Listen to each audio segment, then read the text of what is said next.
In 1948, the British Nationality Act gave people from the British colonies the right to work and live in England.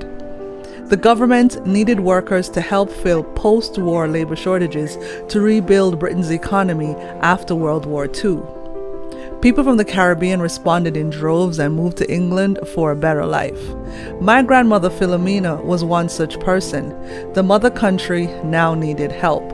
However, the grim realities of life in England was a rude and cold awakening for many migrants from the Caribbean.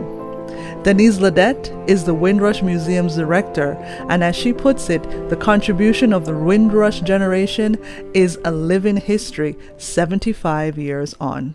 So for me, in terms of the original pioneers, Windrush Generation, they came to the UK to rebuild a broken Britain, predominantly coming from the Caribbean islands where there was already a history of Britain. Most of them were British colonies at the time. And so people came here to help rebuild what they perceived as the mother country. And there were always narratives about the streets being paved of gold. And so there were many ships that came, but the Empire Windrush ship is one that was recorded and highlighted as very significant.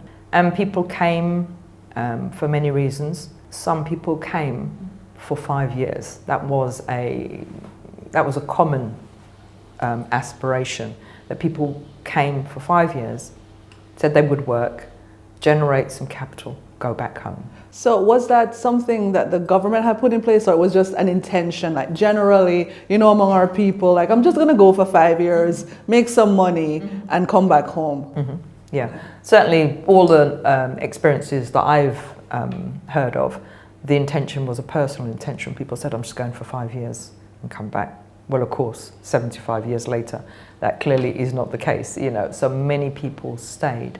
And a lot of that, my understanding, certainly my lived experience and some of the conversations with my parents and their peers, were that the housing was the issue. That's one of the reasons a lot of people stayed. They came, they couldn't get housing.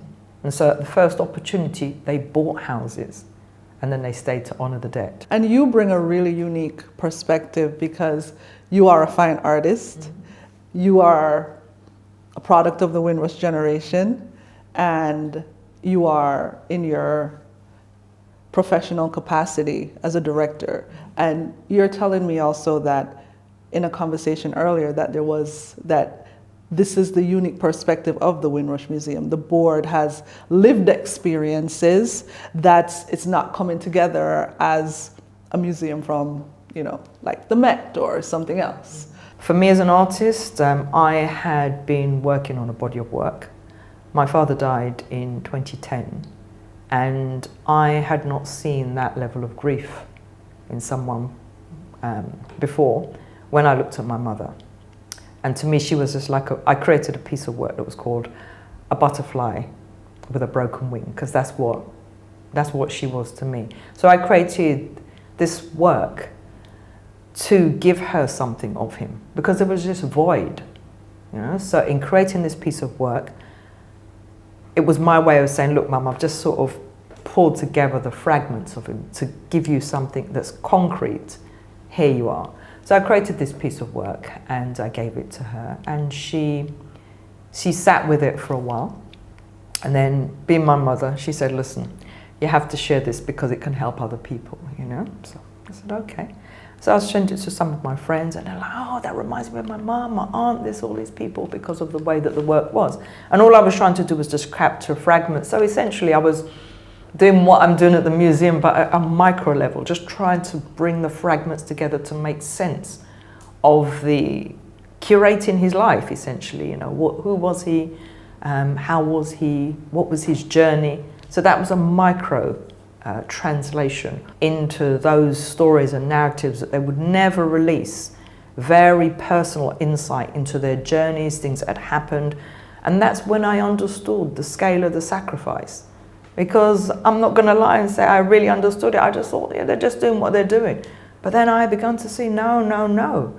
This sacrifice is major. Massive. So there was a personal impetus to make sure that that sacrifice was not lost Yeah. And that people would remember that, remember the contribution, because that contribution is the ripple effect.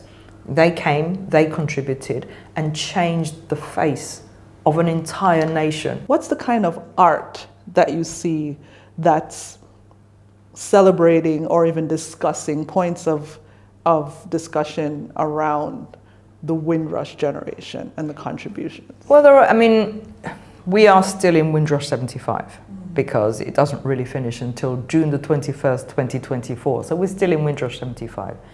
And throughout this period of time, there have been many artistic translations of Windrush. And right now, the National Windrush Museum and Royal Museums Greenwich has a Windrush artist residency.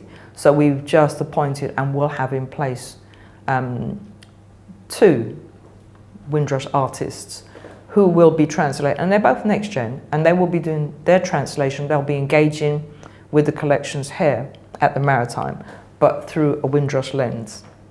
And so that's going to be really exciting, and that's a first, but it's a manifestation of the relationship between the 2 museums that we have this Windrush residency to move things forward.